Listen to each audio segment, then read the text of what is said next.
Against the background of the donors' meeting in Kabul, US-led NATO forces continue their crackdown on the Taliban in southern Afghanistan, the success or failure of which will determine the future of the Afghan strategy. Here, in southern Kandahar province, troops stage a mortar attack on a Taliban hideout in the Arghandab Valley. The valley is a major transit route for Taliban fighters into Kandahar, where they launch quick bombings and retreat. In Kabul, meanwhile, President Karzai set 2014 as a definite timeline for Afghans to take over security from the international forces. That our Afghan national security forces will be responsible for all military and law enforcement operations throughout our country by 2014.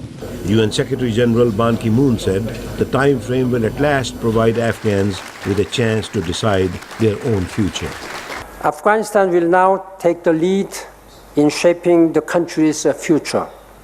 Afghans will set the priorities and decide which path to follow. The international community will play a supporting role.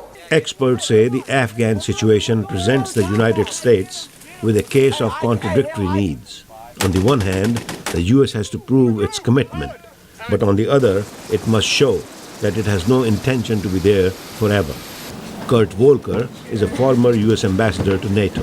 This July 2011 date that President Obama had mentioned is too soon and gave people the impression that we're just about leaving.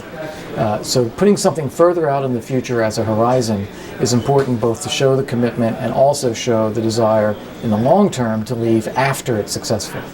Some analysts say President Karzai's timeline also provides a basis for the international community to start scheduling its own troop withdrawal.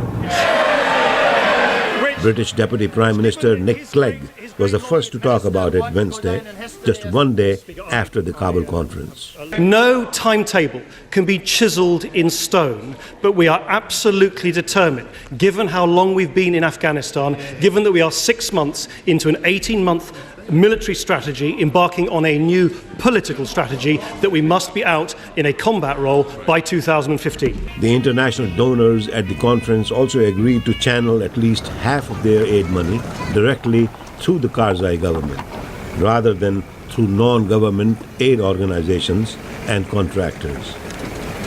And Secretary of State Hillary Clinton said for the first time that she was encouraged by Mr. Karzai's efforts to combat corruption in his government. But analysts like Anthony Cordesman at the Center for Strategic and International Studies remain skeptical. Cordesman says the US and its allies are equally responsible for making the corruption possible for various reasons. Total lack of control of auditing of the aid money, a lack of focus on effectiveness and Afghan needs.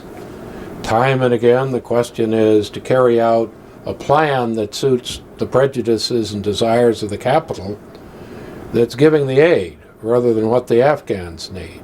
Analysts say the results of the conference should assure the Afghan people that the US and its allies are not there to defeat Afghanistan, but to empower Afghanistan, to help the people gain control and eventually manage their own country.